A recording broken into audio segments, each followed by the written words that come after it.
Passei 38 anos em um casamento infernal com um homem alcoólatra e violento. Eu e meus filhos sofremos muito. Quando consegui finalmente me separar, após 8 anos, conheci um homem maravilhoso, que foi um pai para os meus filhos e um anjo na minha vida. Estava nos céus, e aí ele desencarna de infarto. O que eu fiz para isso? Por que eu tenho que estar sempre sozinha? Nós temos muito a tendência de achar que, de repente, o sofrimento que nos acontece, ele sempre está relacionado a um processo expiatório. Não necessariamente. Às vezes o sofrimento nos chega por um processo missionário. Senão a gente vai dizer, nossa, Jesus teve um karma terrível, né? Sofreu demais, pobre, numa condição de escravo do Império Romano. Depois de tudo, foi traído pelos amigos, apanhou, crucificado. Se a gente for pensar por esse ano, nossa, que sofrimento, mas que lição de vida. Então, muitas pessoas, elas encarnam na Terra para ter determinadas experiências, e essas experiências não são necessariamente experiências expiatórias. Elas podem ser missionárias e podem ser provacionais. O que significa ser provacional? Eu pedi para que isso fosse comigo. Como que eu vou saber se uma experiência tem características missionária, provacional ou expiatória? As missionárias, você não sente, não se debate diante do sofrimento. Você aceita o sofrimento e toca para frente. Você passa pelo processo da dor, mas você se reconstrói. Acontecem momentos de sofrimento, mas você consegue se equilibrar e seguir. Na expiação, você tem uma dificuldade enorme de aceitar, de poder lidar com esse sentimento. Então, acaba sendo um processo assim, muito angustiante. Quanto mais angustiante o processo for, mais tendente a expiatório ele é. Quanto mais nós tivermos condição de acolher e trabalhar essas experiências, mais sinalização de missão ele tem. E a prova, ela fica no meio, oscilando entre os dois, porque não tem ainda um ascendente espiritual. Muito bem. Dentro desse cenário, existem muitas pessoas que vieram para a experiência de ficar só. Experiência de não terem outros companheiros, de experimentarem a solidão. E, nesse sentido, eu vou remeter você, acho que de novo, para o capítulo 13 da obra Viver e Amar, uma mensagem chamada Karma de Solidão.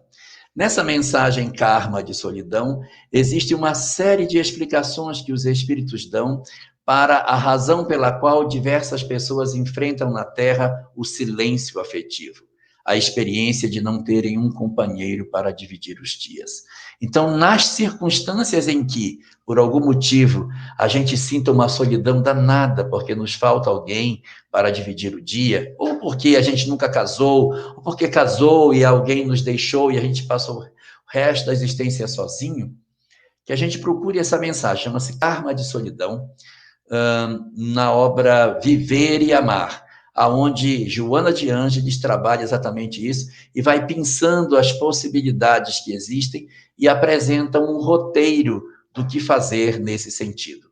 E aí você pode casar essa leitura com o que está na obra Boa Nova, o capítulo chamado Maria de Magdala, que fala do encontro de Jesus com Maria de Magdala, que se sentia profundamente infeliz porque era uma mulher sozinha.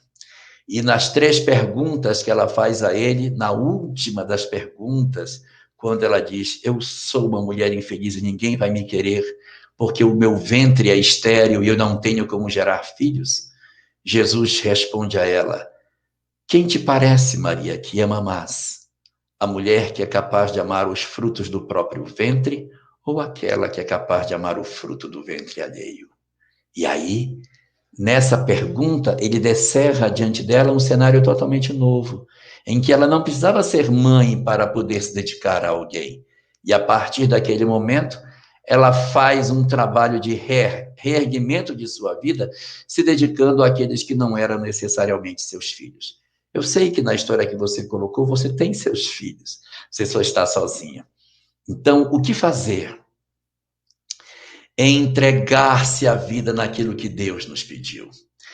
Quando uma prova nos alcança, a gente pergunta: eu contribuí para que isso acontecesse? Fui eu que provoquei a minha dor? Se eu provoquei, então a gente trabalha para se modificar e espera que a lei se movimente em função da nossa mudança. Mas quando a gente não provocou e já fez tudo que podia e aquilo que a gente tanto sonha não chega, a gente precisa aprender com Maria de Nazaré, que quando o anjo Gabriel apareceu para Maria dizendo o que iria acontecer com ela, ela simplesmente respondeu: eis aqui a serva do Senhor, que se cumpra em mim a sua vontade. Não é discípulo, é servo. É aquele que se submete à vontade de Deus.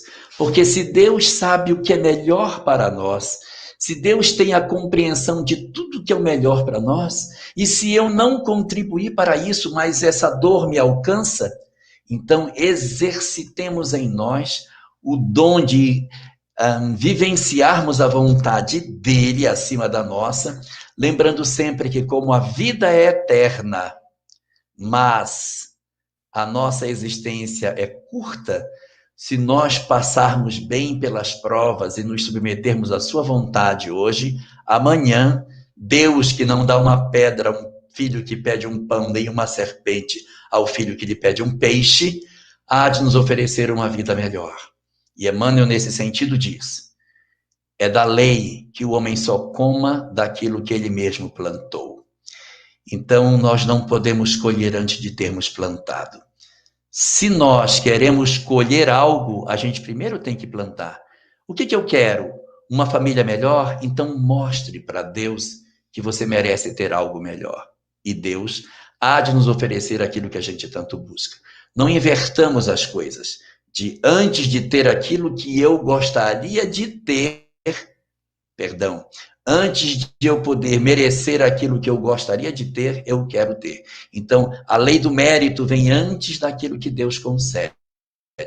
Façamos o nosso esforço de ultrapassar as nossas provas e aguardemos as respostas de Deus, que podem não vir nessa existência, mas deverão vir nas existências posteriores.